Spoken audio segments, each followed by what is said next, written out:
सर्वांना जय भीम. आज आपण पाहणार आहोत डॉक्टर बाबासाहेब आंबेडकर यांची गाजलेली भाषणे या पुस्तकाबद्दल. डॉक्टर बाबासाहेब आंबेडकर हे भारतीय इतिहासातील एक अग्रगण्य विचारवंत, समाजसुधारक आणि भारतीय संविधानाचे शिल्पकार होते.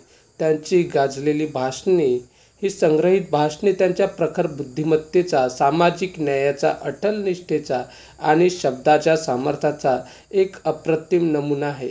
या पुस्तकात बाबासाहेबांनी विविध प्रसंगी मंचावर आणि सभांमध्ये दिलेली भाषणे संकलित करण्यात आलेली आहे, जी त्यांच्या विचारधनाचा आणि समाज परिवर्तनाच्या दृष्टिकोनाचा सखोल आलेख मांडतात. ही भाषणे केवळ शब्दाचा संग्रह नसून सामाजिक समता, स्वातंत्र्य आणि मानवी हक्कांसाठीच्या त्यांच्या अथक लढ्याचा दस्तऐवज आहे.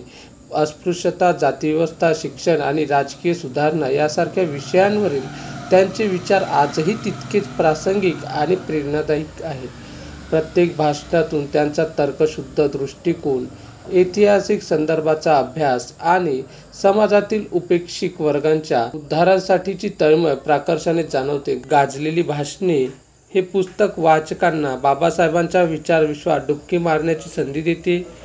त्यांच्या शब्दातून उमटणारी क्रांतीची ठिणगी आणि मानवतेची ज्योत प्रत्येक पिढीला प्रेरणा देणारी आहे. हे पुस्तक केवळ इतिहासाचे दस्तऐवज नसून एका समताधिष्ठित समाजाच्या निर्मितीसाठीचा मार्गदर्शक ठरते. बाबासाहेबांच्या या भाषणांचा संग्रह प्रत्येक विचारशील वाचकांसाठी अमूल्य ठेव आहे. डॉक्टर बाबासाहेब आंबेडकर यांची गाजलेली भाषणे या पुस्तकात एकूण 26 असे विषय किंवा भाषणे दिलेली आहे. त्यात पहिलं भाषण म्हणजे माझ्या नावाचा जय जयकार करण्याच्या ऐवजी मुलांच्या गोष्टी प्राणपणाने करा. बाबासाहेब म्हणतात, अस्पृश्यांच्या उद्धारासाठी एका माणसाला युगात जे काही करता येणे शक्य होते ते मी केले आहे. माझे काही मार्ग यशस्वी झाले, काही झालेले नसतील, पण माझे कार्य मी धैर्याने चालूच ठेवले आहे. 25 वर्षात मी तुमच्यासाठी जे कार्य केले ते एवढ्या अवधीत एका व्यक्तीने कधीही कुठेही केलेले नाही. हे मी गर्वाने सांगत नाही, तर आत्मविश्वासाने सांगतो. ही वस्तुस्थिती आहे. माझ्या कार्याची दिशा 3 पद्धतीची होती. अस्पृश्य समाजात प्रथम स्वाभिमान निर्माण करणे हे कार्य पृथ्वीमोलाचे मला वाटले. मी राजकारणात पडण्यापूर्वी अस्पृश्य समाज कोणत्या पातळीवर होता, कसा माणुसकीहीन बनला होता, याचे मी एक उदाहरण देतो. 20-25 वर्षापूर्वी जळगाव येथे दरवर्षी ब्राह्मण जेवणी घालण्याची प्रथा होती. ती जेवणी झाल्यावर त्यांच्या उष्टापत्राळ्या गोळा करून अस्पृश्य लोक उकरड्यावरून नेत असत. काही वेळा त्यांच्या त्या उष्टापत्राळ्याबद्दल मोठे तंटे माजत असत. या अवस्थेत अस्पृश्य समाज होता. केवळ माणुसकीहीन बनला होता असे नव्हे, तर तसे मानण्यात तो धन्यता मानित होता. मानव अधःपतनाची ती कमाल होती. मी गेली 20-25 वर्षे झगडून त्यांना सर्वस्वी सुखी करू शकलो नसलो, तरी त्यांच्या जाज्वल्य स्वाभिमान निर्माण केला आहे. अन्यायाविरुद्ध झगडण्याचे सामर्थ्य, पॉलिटिकल कॉन्शियसनेस निर्माण केले आहे. हे काही साधेसुधे काम नाही. दुसरी गोष्ट, त्यांना राजकीय हक्क प्राप्त करून देण्याची. आपल्याला दिल्ली कॅबिनेटमध्ये झाडूवाल्यांचे सुद्धा काम मिळत नसे. आज 25 वर्षानंतर तेथे अस्पृश्य समाजाने मंत्री नेऊन बसविला आहे.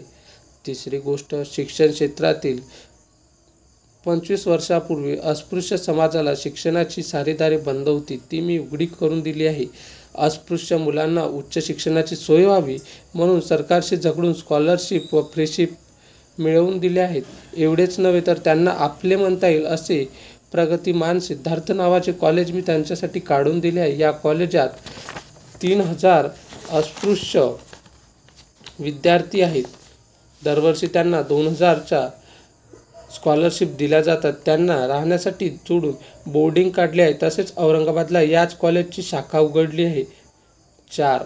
आता एक गोष्ट करण्याची माझ्या मते अपुरी राहिली आहे, ती म्हणजे मुंबई शहरात आपल्या समाजाच्या मालकीचा एक हॉल बांधण्याचा. माझा हेतू फार भिन्न आहे. मुंबईत तर हॉल आहेत, तेथे नाटके, तमाशे, खेळ होतात. केवळ तशा तऱ्हेच्या करमणूक करण्यासाठी हॉल बांधण्याचा माझा हेतू नाही. हा हॉल बांधण्यात माझा एक महत्त्वाचा उद्देश आहे. अस्पृश्य समाजावर हरघडी स्पृश्य हिंदूंकडून खेड्यावर अन्याय होत आहे. आजच मला एक पत्र आले आहे की औरंगाबादच्या एका खेड्यात अस्पृश्य समाजाच्या वस्तीभोवती स्पृश्यांनी तारेचे कुंपण घालून त्यांना कोंडून टाकून त्यांचे जीवन असह्य केले आहे. अशा एक ना दोन हजारो तक्रारी प्रत्यक्ष माझ्याकडे येत आहे. ती दुःखे तुमच्यापेक्षा मला जास्त कळतात. या दुःखांचे निवारण करण्यास एक मध्यवर्ती निधी हवा आहे. पैशाची जरुरी आहे. दुसरी गोष्ट ही